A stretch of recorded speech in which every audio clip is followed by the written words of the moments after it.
Last year, we saw Miami go all the way to the finals and upset their way there. If there's a team that were to do it this season, Boston would be the team that I'm looking at most right now. The Mismatch, presented by FanDuel Sportsbook. The Celtics have gotten going, Kevin. Celtics have gotten going in a really nice way for them, and Jaylen Brown was just absolutely off the charts last night. I know you tweeted about it, but this has been kind of the last couple of weeks. We've talked a lot about how much Tatum has turned up and how great he has been. In fact, he was the reigning Eastern Conference Player of the Week. But last night, it was one of those moments where you see them play the Lakers and you think, it's not just if Tatum goes off, they're going to be in good shape. And if he doesn't, they're dead. Yeah. They've got another guy that at least we saw last night, a great example of he could be the one that goes really big in a game. And having two of those guys is a much different world than having one of those guys. Gives you a chance. Yep. Gives you a chance. And that's the thing with the Celtics team. And we've talked about it. We just talked about how this is a weird year with so many missed games. They've had the most games missed due to COVID protocols. I don't really care too much about what happened earlier in the season. I don't. When it comes to evaluating what's going to happen moving forward, like this is a different Celtics team than what we saw previously. So it's now a matter of, can they sustain this? Yep. Can they keep this up with the ball movement? Like Robert Williams didn't play last night, but I love the Time Lord fit with those starters, just being able to dump the ball to him and how quick he makes decisions on the floor. Sometimes when he's underneath the rim and it's just, he grabs an offensive rebounds and just immediately, decisively finds a guy outside or finds a cutter. It's the same thing with Luke Cornett. I can't believe I'm saying that. Luke Cornett. But Luke Cornett looks pretty good with the bench unit with Romeo Langford out there and some of those guys. Like, it's a good unit. And I'll tell you this, would anybody, feels like a different team. Nobody would know. I tell you this, you couldn't find a Celtic fan that would say, all right, if the Bulls called today and said, we'll give you Tice for Cornett. Yeah. You couldn't find a Celtics fan that would give up Cornett for Tice.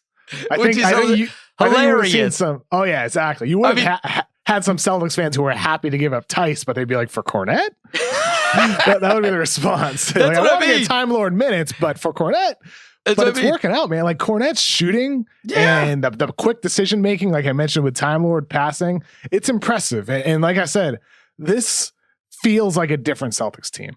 And how can they sustain it? I don't know. Will they sustain it? I don't know.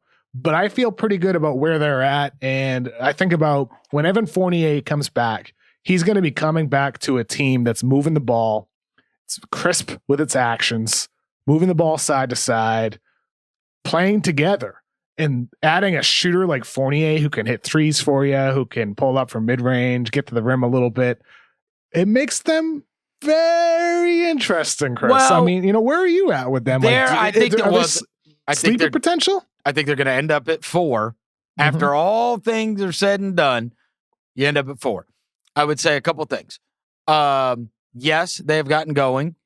They have, I think, presented, rather not them, he individually has, sometimes there's excuses and sometimes there's reasons, and you can decide, you can delineate between them for yourself. But when Tatum says, I have been messed up by this COVID thing, and exactly. I've been taking an inhaler, and I'd never taken an inhaler in my whole life, that's not an excuse, that's a reason. Exactly. You know what I mean? Like, so if we're saying why wasn't Jayson Tatum, or why hasn't he been having, the season that we kind of expected him to have, and even, you had chronicled on in ISO situations, we had kind of thought when we saw Tatum the tail half of last year and then the bubble, it's like, okay, this dude's moving into a different stratosphere. And then it didn't happen this year in that way. And you question, like, why? And I do think